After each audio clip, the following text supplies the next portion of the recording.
করতে গিয়েছিলে? গরু বিক্রি জানি না বাবা, হাটে নিয়ে গেছিলাম, গরু কেউ নিল না।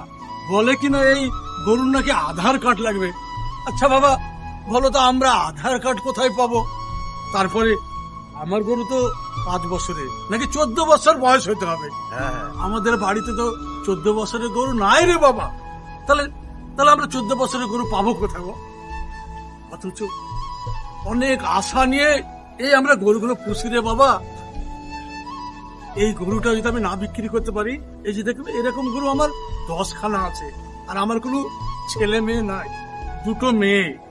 একটা মেয়ে অনেক কষ্টে বিয়ে দিয়েছি, দ্বিতীয় মেয়েটারও বিয়ের দিন ঠিক হয়ে গেছে। সব কথা কমপ্লিট হয়ে গেছে বাবা। 3 লাখ টাকা লাগবে। আমার আশা এই আমার 10খানা গরু বিক্রি করে আমি 5 লাখ টাকা পাবো। আর যদি এই গরু তোমরা না নাও, তাহলে আমার মেয়ের বিয়ে কিভাবে আমি সম্পূর্ণ করব বলতে পারো? তাই তো। তাই কি করবো? বিক্রি হচ্ছে না ভাই, বাড়ি ফেরত যাচ্ছে বাবা। দেখেন যা ভালো লাগে, সরকার যেটা করেছে।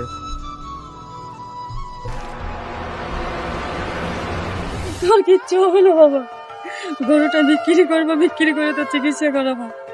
তুই চিন্তা করিস না বাবা, আমি তো আছি। যখন না পারবো তখন মা ছেলে একসাথে মরবো।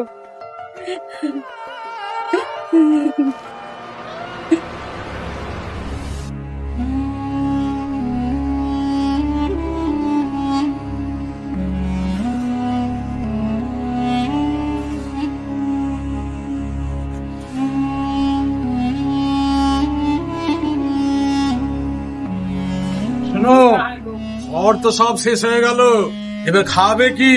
এদিকে শুনেছো, ভুট্টা ভুট্টা 2000 টাকা কাঠা। কি করে কিনবো বলো? সবই তো বুঝতে পারছি, তো কি আর করবা? গরুটা আবার হাতে দিয়ে যাও, বিক্রি হচ্ছে। বারবার তো আমি হাটে নিয়ে যাচ্ছি, হ্যাঁ আমি বারবার হাটে নিয়ে বিক্রি হচ্ছে না। আমি কি করবো বলো? এটাই শেষ হাট, এই হাটে নিয়ে যাবো। হ্যাঁ, এই হাটে হলো হবে, না হলে কি অবস্থা হবে?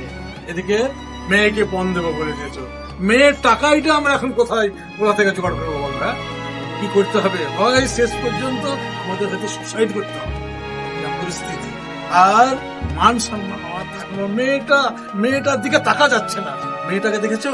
মেয়েটা চিন্তায় পড়ে গেছে, তার শুভ কাজ সেটা আমরা করতে পারছি না। কি অবস্থা হবে বুঝলো? আমি তো আর কিচ্ছু ভাবতে পারছি না, আমি আর কিচ্ছু ভাবতে পারছি না। ঠিক আছে, তুমি যখন বলছো, আমি এবার এটাকে হাটে নিয়ে যাচ্ছি, কিন্তু এটাই কিন্তু শেষ হাট। হলে হবে, না হলে বুঝতে পেরেছো, ভগবান আমাদের ভাগ্যে যেটা সেটাই হবে। ঠিক আছে, তাই হবে।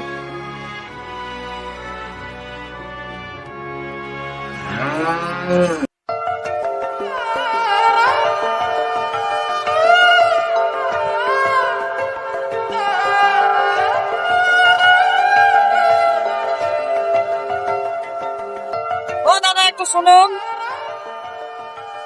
কিছু বলছেন? ও দাদা একটু শুনুন।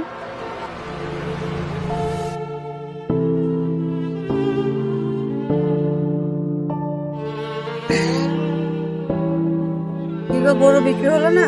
গরু না নিলে আমি কি জোর করে দিয়ে আসবো? হ্যাঁ, না ফেলে দিয়ে আসবো? ওরা তো বলছে 14 বছর বয়স না হলে গরু কিনবে না। তারপর আধার কার্ড দিতে হবে। আমি আধার কার্ড কোথায় পাবো বলো? গরুকে কি আমি ছেড়ে দিয়ে চলে আসবো? এখন তুমি ভাবো কি করবে। আর কি করবা তাহলে? গরুগুলাকে ছেড়ে দাও, আমরা বিষ খেয়ে মরি। ছেড়ে দিব মানে? ছেড়ে দিব মানেটা কি? যদি গরুগুলোকে ছাড়ি, পরের জমিতে গিয়ে ফসল খাবে, তাকে তো আমাকে জরিমানা দিতে হবে। হ্যাঁ, আর তুমি বললে ছেড়ে দাও ছেড়ে দাও। তাছাড়া তো উপায় নাই, কি করবো? তাহলে কি করতে হবে? তাহলে আমাদের এই গামছাই গলায় ফাঁস দিতে হবে। আমার উপর রাগ করছো? রাগ করা না, তুমি বুঝতে পারছো না? রাগ করা না। মেয়েটার দিকে তাকিয়েছো, মেয়েটার দিকে তাকানো যাচ্ছে না। এই যে মেয়ের পণ, সেটা কিভাবে দিব বলো? তুমি কিভাবে ম্যানেজ করবে বলো? কত সময় চলে আসছে, আমাদের কত আশা কত ভরসা ছিল, সবই তো জল ঢেলে দিল। তাহলে আমরা কি করবো বলো? সামনে কুরবানি, আমাদের কত আশা ছিল, এই কুরবানিতে আমাদের এই গরুগুলো বিক্রি করব, একটা মোটা টাকা ভাবে মেয়ের বিয়েটা দিব। তার সাথে ঋণ, তোমার খড়ের টাকা যদি না দিই, আর খড় দিবে তো এই গরুগুলোকে আমরা কি খাওয়াবো বলো? এই গরুগুলো তো তাহলে আমাদের মরে যাবে গো। হ্যাঁ, আমি আমি আর এসব ভাবতে পারছি না, বুঝতে পারছো? এখন আমি কি করবো? আমি কিচ্ছু ভাবতে পারছি না, কিচ্ছু না। আর টেনশন করো না, যা কিছু ব্যবস্থা করো।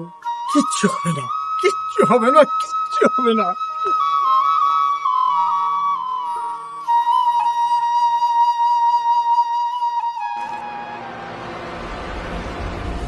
কি বলছিলেন বলেন?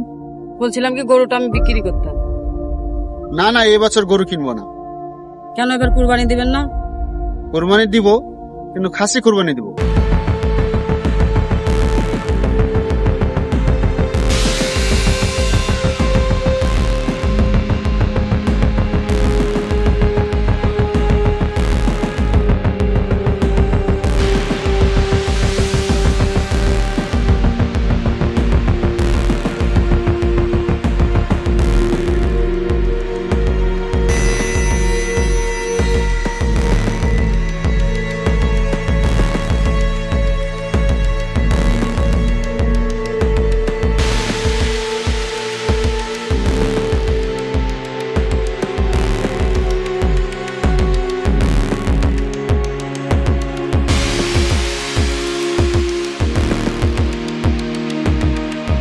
গরুটা বিক্রি করে আমি ডাক্তার দেখাতাম, সেজন্যই বলছি নিতে। লেন না দাদা, গরুটা আমার। দেখেন, নাহলে ছেলে আমার মারা যাবে, না হলে খাবো কি, না হলে না খাতে পেয়ে মারা যাবো আমরা। দাদা গরুটা আপনাকে আমার নিতেই হবে দাদা, গরুটা। দেখুন, আপনার গরু নিতে পারবো না, আপনি বোঝার চেষ্টা করছেন না কেন? কিন্তু আপনাকে সহযোগিতা করব, আপনাকে হেল্প করব, আপনার পাশে থাকবো, যথেষ্ট সাহায্য করব, কিন্তু আমি গরু নিতে পারবো না।